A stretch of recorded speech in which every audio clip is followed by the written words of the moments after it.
ये स्कीमाज हो गए। बच्चे का माइंड है ये, यहां पे कोई इंफॉर्मेशन है, यहां पे कोई और इंफॉर्मेशन है, यहां पे वो पहचानता है कि उसके रिलेटिव्स कौन है, यहां पे उसकी थोड़ी सी हम बोल सकते हैं सब्जेक्चुअल नॉलेज है। तो जैसे जैसे वो सिचुएशन एनकाउंटर करता है रियल लाइफ में। Alright, welcome back to the channel. So today we shall discuss about another important topic, which is cognitive development theory. So this video is helpful for both CTET as well as DSSB exams which are coming up. Okay, so a very important topic from the point of view of exams also. So चलो शुरुआत करते हैं। सबसे पहले this theory has been propounded by a famous psychologist who is Jean Piaget। कभी कभी directly exams में ये भी पूछ लेता है कि ये थ्योरी किसने दी है। बहुत इंपॉर्टेंट है, सारे एग्जाम्स टीचिंग एग्जाम्स को कंसिडर करते हैं। अगर इनको रेडिकल कंस्ट्रक्टिविस्ट भी बोला जाता है।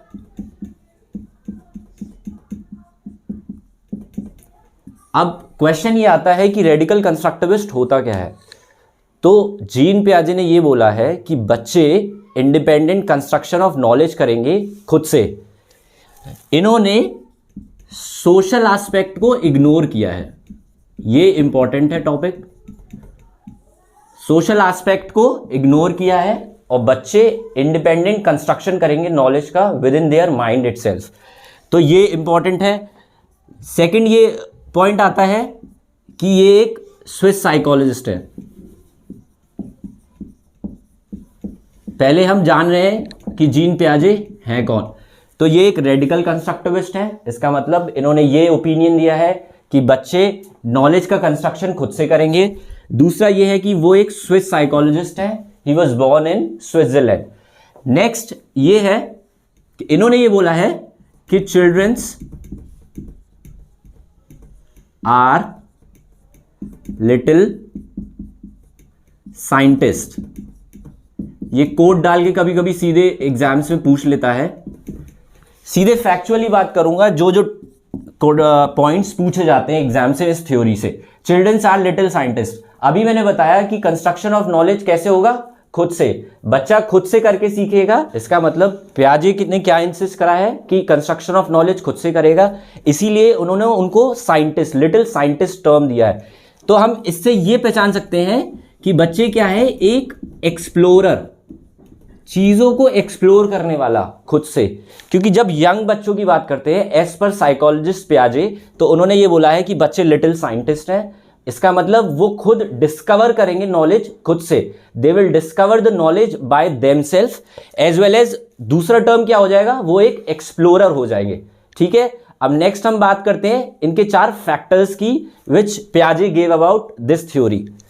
Now next we will come up to the factors of cognitive development theory। अब हम डील करेंगे कि क्या सारे फैक्टर्स होते हैं। बेसिकली ये होते हैं 4। The first one is maturation. अब मैच्योरेशन का पहले मतलब क्या होता है, इसका मतलब ये है रेडीनेस टू लर्न।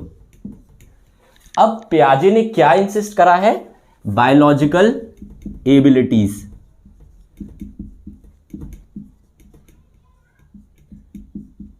अब बायोलॉजिकल एबिलिटीज क्या है, जो भी क्वालिटीज बच्चा हेरिडिटी यानी फ्रॉम देयर पेरेंट्स लेता है उस पे इंसिस्ट करा है। मैंने आपको पहले ही बताया था कि इन्होंने कहीं ना कहीं सोशल एस्पेक्ट को इग्नोर किया था, हमने अभी बात करी थी।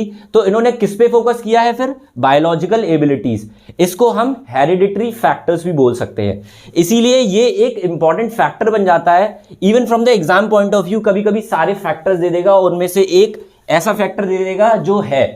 तो सीधे सीधे कई बार क्वेश्चन आया है कि maturation is it the part of the factors of cognitive development theory. तो यस। अब इसका मतलब क्या होता है कि रेडीनेस टू लर्न, क्या बच्चा रेडी है साइकोलॉजी या फिर उससे फिजिकली बात करें हम, तो ये उसकी बायोलॉजिकल एबिलिटीज पे डिपेंड करता है। इसीलिए this is also one of the factors which leads to this theory. Now the second point is experiences. अब एक्सपीरियंसेस कहां से आएगा, सबसे पहले एक्सपीरियंसेस का मतलब यहां पे है कि वो जो एक्टिविटीज कर रहा है, जो जो एक्टिविटीज में वो इन्वॉल्व है। एज पर पियाजे। अब वो एक्टिविटीज कुछ भी हो सकती है, जैसे playing, eating and so on. तो इन सारी एक्टिविटीज को करके उसके सेंसेस कैसे काम कर रहे हैं ये डिपेंड करता है। अब this is also one of the important factor, क्योंकि जब कोई छोटा बच्चा होगा तो उसकी एक्टिविटीज के थ्रू ही हम पता लगा पाएंगे कि वो कहां कैसे वर्कआउट कर रहा है और कैसे वो चीजों को सीख रहा है। So this is what experiences talks about. Now the third one is social interaction. अब सोशल इंटरेक्शन क्या है कि वो सोसाइटी, यानी अब उसकी जो स्कीमास यानी जो मेंटल स्ट्रक्चर्स हैं उसमें चीजें बिल्डअप हो गई हैं, एडअप हो गई हैं, अब वो सोसाइटी में कैसे रिएक्ट कर रहा है उसको लेकर। This is also one of the important factors. इसीलिए ओके, सोशल इंटरेक्शन यानी इसको हम ऐसे ही बोल सकते हैं कि ट्रांसमिशन, सोशल ट्रांसमिशन भी बोल सकते हैं हम इसको, यानी जो उसके स्कीमास में बिल्डअप हो गई है नॉलेज, अब वो उसको ट्रांसमिट यानी सोसाइटी से एनकाउंटर कैसे कर रहा है, कैसे वो उससे डील कर रहा है, इसीलिए ये एक फैक्टर बन जाता है। अब नेक्स्ट वन है इक्विलिब्रियम, ये भी बहुत इंपॉर्टेंट है। अब यहां पे बच्चा क्या होता है कि कॉन्फ्लिक्ट से क्लैरिटी की ओर जाता है, कॉन्फ्लिक्ट से क्लैरिटी की ओर, ये तो वर्ड से ही समझ में आ रहा है। कॉन्फ्लिक्ट मतलब उसके माइंड में बहुत सारी चीजें चल रही हैं, और जब वो इक्विलिब्रियम स्टेट में आ जाएगा, इक्विलिब्रियम स्टेट वो स्टेट होती है जहां पे एक पीक आ गया, अब वहां पे उसको क्लैरिटी आ गई कि हाँ ये चीज ये है। जैसे फॉर एग्जाम्पल कोई टॉय है, आपने कई बार देखा होगा कि जैसे कोई टॉय है, एक एलिफेंट है, बच्चा उससे खेलने की कोशिश करता है, लेकिन वो उसको क्या है, उसको रियल मान लेता है, उसको लिविंग भी मान लेता है। तो वो स्टेट क्या हो जाती है, अब उसके दिमाग में कॉन्फ्लिक्ट चल रहा था कि ये तो रियल है, लेकिन जब जैसे जैसे वो एज ट्रांसफर होती है, एज में डेवलप करता है, तो उसको क्लैरिटी ये आ जाती है कि ये एक नॉन लिविंग थिंग है। Okay, so this is what equilibrium state is, going from conflict to clarity. Okay, so will discuss next point. Okay, so हमने फैक्टर्स की बात करी थी अभी, अब we will start with the process. जब किसी चीज का कोई थ्योरी बनती है तो उसका एक प्रोसेस होता है, उसका एक फैक्टर जो कि हमने पढ़ चुके हैं। अब हम प्रोसेस की बात करेंगे। अब प्रोसेस को I have tried explaining it through example. जैसे सबसे पहले हम बात करते हैं, एक टर्म होता है स्कीमास, कई बार एग्जाम से पूछा गया है, थोड़ा सा ध्यान रखना। इनको बोलते हैं बिल्डिंग ब्लॉक्स। जैसे एक सेल होता है ह्यूमन बॉडी के अंदर कि उसको स्ट्रक्चरल और फंक्शनल यूनिट बोला जाता है, तो ऐसे स्कीमास जो हैं वो एक ब्लॉक, एक यूनिट की तरह काम करते हैं। कहां पे होते हैं ये? माइंड में। जैसे ये एक माइंड है, अब यहां पे क्या है, छोटे छोटे ये स्कीमास हो गए। बच्चे का माइंड है ये, यहां पे कोई इंफॉर्मेशन है, यहां पे कोई और इंफॉर्मेशन है, यहां पे वो पहचानता है कि उसके रिलेटिव्स कौन है, यहां पे उसकी थोड़ी सी हम बोल सकते हैं सब्जेक्चुअल नॉलेज है। तो जैसे जैसे वो सिचुएशन एनकाउंटर करता है रियल लाइफ में, ये सारी स्कीमास उसकी बिल्डअप होती जाती हैं। इसीलिए ये एक प्रोसेस है। अब जब स्कीमास से शुरू करते हैं तो सबसे पहले क्या है, एसिमिलेशन। एसिमिलेशन का मतलब क्या है, एडिंग न्यू आइडियाज या फिर new things into the schemas, या फिर हम इसको माइंड भी बोल सकते हैं। अब एसिमिलेशन क्या हुआ, जो जो सारी इंफॉर्मेशन मैंने अभी बताया ये स्टोर्ड है, इनको हम एसिमिलेशन प्रोसेस के थ्रू एसिमिलेट करते हैं। ठीक है, अब जब ऐड कर लिया, अब बच्चे के सामने क्या हुआ, एक कोई सिचुएशन आई, अगर वो इस इंफॉर्मेशन के हिसाब से हुई तो आ जाएगा इक्विलिब्रियम, कॉन्फ्लिक्ट से क्लैरिटी की ओर बढ़ जाएगा, जो हमने बात करी थी। अगर कोई न्यू सिचुएशन आई तो वो चला जाएगा डिसइक्विलिब्रियम, यानी वहां पे उसकी जो सिचुएशन उसके माइंड में है और वो सिचुएशन जो वो फेस कर रहा है वो दोनों अलग होंगी, तो जाहिर सी बात है डिसइक्विलिब्रियम वाला स्टेट आ जाएगा। फॉर एग्जाम्पल, जैसे बच्चे के माइंड में क्या है कि अगर वो किसी मुस्टैच या बियर्ड वाले आदमी को देखता है तो उसको ये लगता है कि वो एक क्लाउन है। ये उसने, मतलब जाहिर सी बात है अगर छोटा बच्चा है तो उसके माइंड में इतना डेवलपमेंट हुआ नहीं है, तो जैसे उसने कोई आदमी देखा, ये उसने देखा कि ये तो क्लाउन है, तो वो हंसने लगा। उसकी स्कीमा, उसकी ये ब्लॉक्स में तो यही फीड है। लेकिन जैसे जैसे वो उसके उसके फादर जैसे यहां से वॉक कर रहे हैं, उन्होंने ये बता दिया कि नहीं, ऐसा नहीं होता कि जिसकी मुस्टैच और बियर्ड्स है वो क्लाउन ही होता है। He can be your parent, he can be your uncle, he can be your anyone. तो अब ये न्यू इंफॉर्मेशन उसके माइंड में आ गई, तो ये क्या हुआ, एकोमोडेशन। इसका मतलब और होता है एडजस्टमेंट। एकोमोडेट का मतलब होता है एडजस्ट करना। जब हम एसिमिलेट करते हैं तो कोई इंफॉर्मेशन है उसमें कोई चेंजेस नहीं आएगा, ये तो ऐसी ही बनी रहेगी। एसिमिलेट का मतलब होता है यहां पे एक नई इंफॉर्मेशन लाना, दूसरी स्कीमा में, दूसरी यूनिट में। लेकिन एडजस्टमेंट का मतलब होता है कि इसी ब्लॉक, इसी यूनिट में या तो कोई चेंज लाना या फिर इसको कंप्लीटली हटा के दूसरी इंफॉर्मेशन लाना। सो this is how this process works. First of all ये स्कीमाज हो गई जो यूनिट्स होती हैं, इसमें बहुत सारी इंफॉर्मेशन स्टोर्ड है। दूसरा, अगर वो कोई नई इंफॉर्मेशन या नई सिचुएशन को एनकाउंटर करता है, कौन, बच्चा लाइफ में, तो वो इक्विलिब्रियम स्टेट में आ जाएगा। अगर कोई न्यू सिचुएशन है और वो सिचुएशन इसकी स्कीमाज में ऑलरेडी नहीं है, तो जाहिर सी बात है डिसइक्विलिब्रियम होगा, क्योंकि इंफॉर्मेशन है नहीं। और जब इंफॉर्मेशन है नहीं तो वो उस चीज को फिर बाद में एकोमोडेट करेगा, चेंजेस लेके आएगा, मॉडिफाई करेगा। Okay, so this is all about cognitive process. Now we will move further to the stages which Piaget talked about. So we will move to another topic which is very important, which is the 4 stages of the development which Piaget in cognitive development theory talked about. 4 stages दिए हैं, एक एक करके पढ़ेंगे, very important for exams. पहली stage है sensory motor stage. इसका year भी ध्यान रखना कि ये 0 to 2 ईयर के केस में लाई करती है, और इसको इन्फेंसी दूसरा नाम है। अगर बच्चा बाय बर्थ से लेकर 2 ईयर तक का है तो उसको इन्फेंसी चाइल्डहुड पीरियड में रखा जाता है। ठीक है, अब इसके फीचर्स भी हैं, हर स्टेज के फीचर्स हैं। एक और इंपॉर्टेंट बात, पियाजे ने क्या कहा था, पियाजे ने ये कहा है कि ये जो डेवलपमेंट है ये एक डिसकंटिन्यूअस प्रोसेस है, ये स्टेजेस में चलेगा, तभी तो स्टेजेस की बात कर रहे हैं। इन्होंने इसीलिए 4 स्टेजेस दिए हैं क्योंकि इन्होंने ये बताया है that this development is a discontinuous process, it goes in stages. ये बिल्कुल रटी रटाई लाइन है, बिल्कुल सीधे एग्जाम से पूछ ली जाती है, वेदर दिस प्रोसेस एज पर पियाजे इज अ कंटिन्यूअस प्रोसेस और डिसकंटिन्यूअस प्रोसेस। तो आपको किस पे टिक करना होगा, डिसकंटिन्यूअस पे। तो अब हम पहली स्टेज के बारे में बात करेंगे, इसके ये यूनिक फीचर्स हैं। पहला क्या है, सेंसेस आर टीचर्स। नाम से ही पता पड़ रहा है सेंसरी मोटर, इसका मतलब बच्चा क्या है, अपने सेंसेस के थ्रू सीख रहा है इस स्टेज में। अब वो सेंसेस कैसे हो सकते हैं, उसके आईज, ईयर्स, नोज, ये सब। अब उनसे वो क्या करता है, जैसे रीडिंग, राइटिंग, ईटिंग, तो ये सब क्या है, अपने सेंसेस के थ्रू वो सीख रहा है। He is learning through his senses. That's why this stage is also known as sensory stage या sensory motor stage. Next point is deferred imitation. अब imitation का मतलब क्या होता है, to copy. अब जाहिर सी बात है, कोई 0 to 2 years की एज में बच्चा है तो वो सामने वाले को देख के कॉपी करेगा, तो ऑब्वियस सी बात है, ये तो समझ में आ रहा है कि ये इसका फीचर तो जरूर होगा। तो डेफर्ड इमिटेशन मतलब बच्चा लोगों को कॉपी कर रहा है, he is trying to copy others and do things. Okay, next है object permanence, very important. Previous year उठा के देख लेना, कई बार पूछा गया ये क्वेश्चन है कि ऑब्जेक्ट परमानेंस किस स्टेज में लाया करता है, तो सबसे पहले सेंसरी मोटर स्टेज। अब इसका मीनिंग क्या होता है, ऑब्जेक्ट परमानेंस का मतलब ये है कि अगर बच्चे के सामने कोई चीज है, अब वो 0 to 2 years की एज में होता है, यानी बाय बर्थ से लेकर 2 years तक की एज में।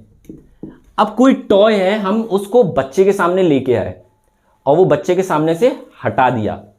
अब शुरुआत के ईयर्स में क्या होता है, वो चीज उसके लिए एग्जिस्ट नहीं करेगी। अगर वो उसके सामने है तो ठीक, और उसके सामने से हटा लिया तो वो अब कोई मतलब उसकी कोई वैल्यू नहीं है, वो उसके लिए रोएगा नहीं कि वो लेके आओ, अगर हमने उसको छुपा के रख दिया एक दिन। लेकिन जैसे जैसे वो 2 years तक का होता है, ये ऑब्जेक्ट परमानेंस उसके दिमाग में रहती है। यानी कोई टॉय लेके आए और वो अगर उसके सामने से हटा दिया हमने, तो वो उसके माइंड में है कि हाँ वो एक टॉय है जिससे मैं खेलता हूं, उसको लेके आओ। So by the end of 2 years this object permanence, इसका जो कॉन्सेप्ट है वो दिमाग में रहता है, यानी ऑब्जेक्ट जो उसके माइंड में है वो परमानेंट रहती है। अगर वो उसके सामने से हटा ली जाती है तब भी वो इसके माइंड में रहेगी, ये होता है इसका मीनिंग। तो सीधे पूछ लेता है कि ऑब्जेक्ट परमानेंस किस स्टेज में आता है, सेंसरी मोटर स्टेज। इवन कई बार क्या बोल देता है, ये दे देगा किस स्टेज में, इन्फेंसी स्टेज में। एक और क्वेश्चन इससे बन जाएगा किस टाइम पीरियड में, 0 to 2 ईयर्स के टाइम पीरियड में। इसीलिए ये ऑब्जेक्ट परमानेंस शुरुआत में तो नहीं रहता, लेकिन बाद में जैसे जैसे वो 2 ईयर्स यानी ये स्टेज कंप्लीट होने वाली होती है तो ये बिल्डअप हो जाता है। अब रिफ्लेक्स एक्शन, इसका मतलब इंस्टेंटेनियस, तुरंत। अब बच्चे को आपने देखा है वो कुछ कर रहा है, या आपने कुछ देखा या उसने कहीं देखा कोई कैंडल जल रही है, तो उसका तुरंत रिफ्लेक्स एक्शंस होते हैं। तो रिफ्लेक्स एक्शन ये होते हैं और ये इसी स्टेज में डेवलप होते हैं। इसीलिए इनको यूनिक बोला गया है कि जैसे जैसे ये स्टेज क्रॉस करेगा ये सारे फीचर्स उसमें डेवलप हो जाएंगे। ओके, अब हम नेक्स्ट स्टेज की बात करेंगे। So the next stage is pre operational stage. किस टाइम पीरियड में लाई करती है, 2 to 6 ईयर्स के केस में, और इसको क्या और बोलते हैं, अर्ली चाइल्डहुड। ये स्टेज है। तो सीधे सीधे अभी भी मैंने बात करी थी कि सीधे स्टेज भी पूछ सकता है, टाइम पीरियड भी पूछ सकता है, और उसके फीचर्स तो पूछेगा ही, जो हम डिस्कस करेंगे। ओके, सो प्री ऑपरेशनल स्टेज। अब प्री मतलब होता है पहले, एंड ऑपरेशनल मींस, ऑपरेशनल का मतलब क्या होता है, मेंटल प्रोसेस, यानी बच्चे के जो कॉग्निटिव स्ट्रक्चर है, जो माइंड है जिसकी मैं अभी बात कर रहा था, जहां पे स्कीमाज होते हैं, वहां से प्रोसेस शुरू होते हैं। तो प्री ऑपरेशनल मतलब मेंटल प्रोसेस से पहले की स्टेज, लॉजिक से पहले की स्टेज। अगर इन शॉर्ट में बात करूं, the stage before the logic, इसको ऐसे भी याद रख लेना, the stage before the logic is also known as pre operational stage. अब इसके यूनिक फीचर्स क्या क्या है, सबसे पहला है ट्रांसडक्टिव रीजनिंग।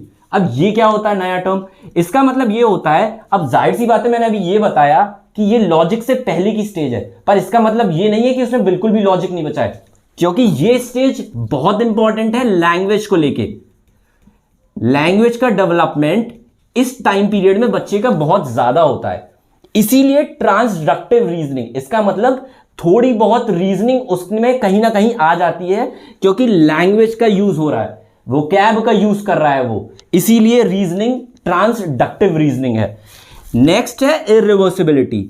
इसका मतलब यह है कि बच्चा पीछे का नहीं सोच पाता, वो रिवर्स होके नहीं सोच पाता। अब जैसे फॉर एग्जांपल कोई वाटर है और वो बन जाता है आइस, अब आइस से फिर वाटर बन जाता है, लेकिन बच्चे के दिमाग में सिर्फ ये है कि water becomes ice, water ice में कन्वर्ट हो गया, बट लेटर ऑन आइस भी वाटर में कन्वर्ट हो जाता है। This is something which is not developed in his mind या फिर इन हिज कॉग्निटिव स्ट्रक्चर, इसको हम स्कीमास भी बोल सकते हैं। तो इसीलिए ये फीचर इरिवर्सिबिलिटी, अब दोबारा समझा देता हूं, ये वाटर आइस में कन्वर्ट हुई, यहां तक तो उसके माइंड में है क्योंकि he is watching it, but उसके बाद का प्रोसेस वो रिवर्स में नहीं सोच पा रहा, इसीलिए इसको इरिवर्सिबिलिटी बोला है। और ये भी एक यूनिक फीचर है for this pre operational stage. अब नेक्स्ट फीचर की बात करते हैं विच इज सेंट्रेशन। अब सेंट्रेशन का मीनिंग ही सबको पता है कि एक एस्पेक्ट पर फोकस रहना, ओनली सिंगल एस्पेक्ट। अब जाहिर सी बात है जब 2 to 6 ईयर्स की एज है बच्चे की और वो अर्ली चाइल्डहुड पीरियड में है अपने, तो वो एक ही एस्पेक्ट पे फोकस कर पाएगा। ओके, तो प्री ऑपरेशनल स्टेज जाहिर सी बात है कि लॉजिक से पहले की स्टेज है, तो इसीलिए एक एस्पेक्ट पे फोकस करना, मल्टीपल एस्पेक्ट्स नहीं फोकस कर पाएगा, कंफ्यूज हो जाएगा, तो इसीलिए ये भी यूनिक फीचर है। अब ईगोसेंट्रिक, ये बहुत ज्यादा इंपॉर्टेंट है, इस पे भले ही स्टार लगा लेना।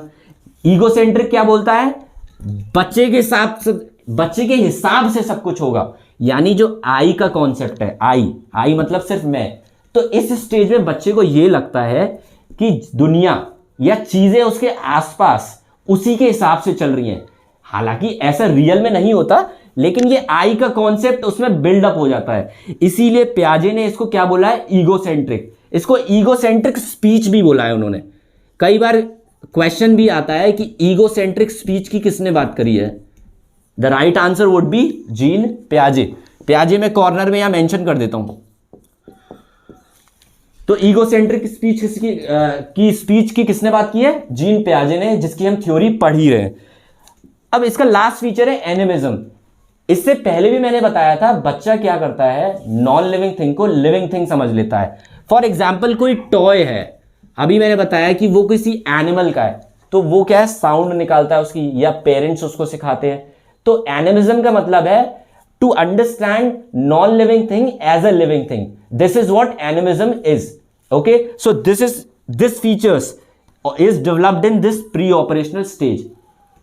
लॉजिक से पहले की स्टेज है, इंपॉर्टेंट पॉइंट ये याद रखना है।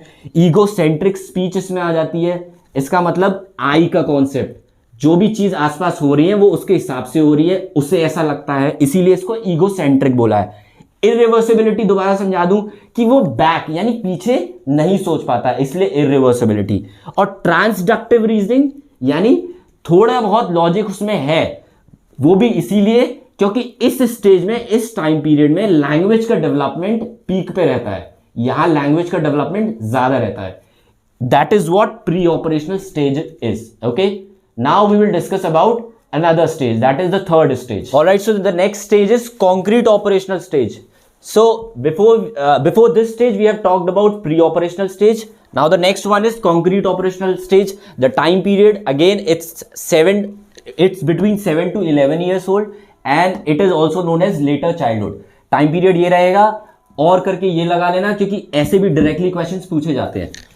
अब इसके यूनिक फीचर्स की बात करते हैं। The first one is transitivity. Now what transitivity means, यानी लॉजिकल रीजनिंग लगाना। लॉजिकल रीजनिंग लगाना किसी भी पर्टिकुलर एग्जाम्पल को लेके या सिचुएशन को लेके। फॉर एग्जाम्पल यहां पे बच्चा क्या आइडेंटिफाई कर लेता है, A is taller than B and B is taller than C. इसका मतलब यहां पे वो क्या कंक्लूजन ड्रॉ कर सकता है कि A is taller than C.